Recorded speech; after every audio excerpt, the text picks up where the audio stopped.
Sans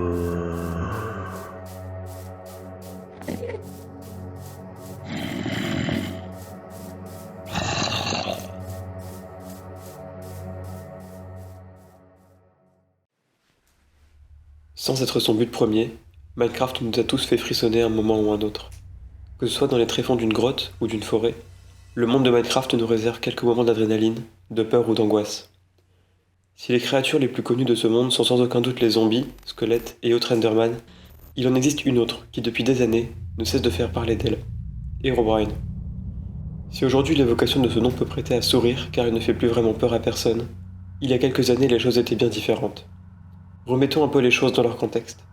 Vous êtes un jeune préado de 12 ans, fan de jeux vidéo et vous entendez des rumeurs dans la cour de récréation sur un certain personnage de Minecraft qui serait le défunt frère de Notch, créateur du jeu. Vous vous mettez alors en tête de retrouver Herobrine et de le voir de vos propres yeux afin de pouvoir comprendre de quoi il est question, mais rien n'y fait. Vous ne le trouvez pas.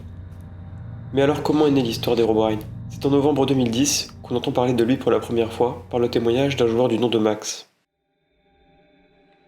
J'ai récemment créé un nouveau monde solo sur Minecraft. Tout était normal au début, quand j'ai commencé à couper des arbres et fabriquer une table de craft.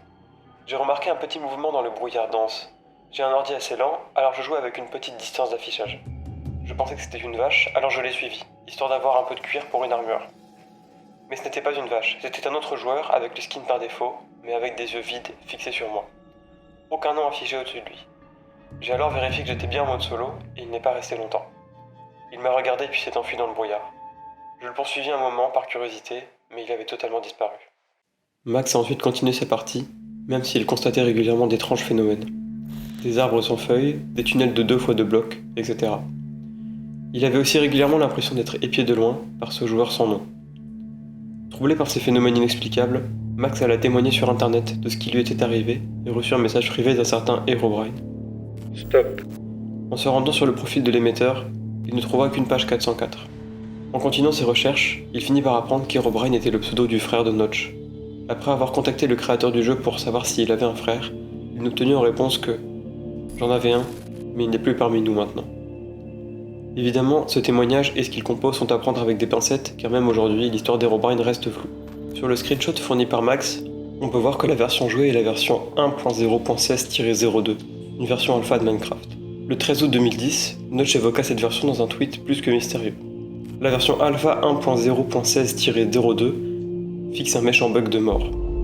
Ce tweet n'ayant eu que très peu de likes, il est difficile de penser qu'il ait pu engendrer le mythe d'Herobrine dans la communauté Minecraft. Cependant, le témoignage de Max apparaît quelques mois après le tweet de Notch. Une liaison entre ces deux faits est donc peut-être envisageable.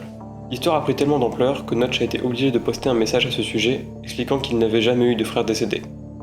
Malheureusement, ce message n'a absolument rien changé à l'engouement que portaient les fans de Minecraft au sujet d'Herobrine. Mojang, studio derrière Minecraft, s'est même mis à jouer de cette histoire en intégrant Herobrine dans le logo de la Minecon 2011 ou encore d'autres événements de Minecraft comme le Wedding Weekend. Mais ce n'est pas tout.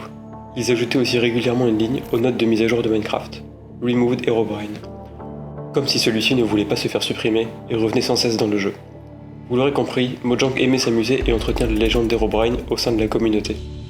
Et cela a très bien marché.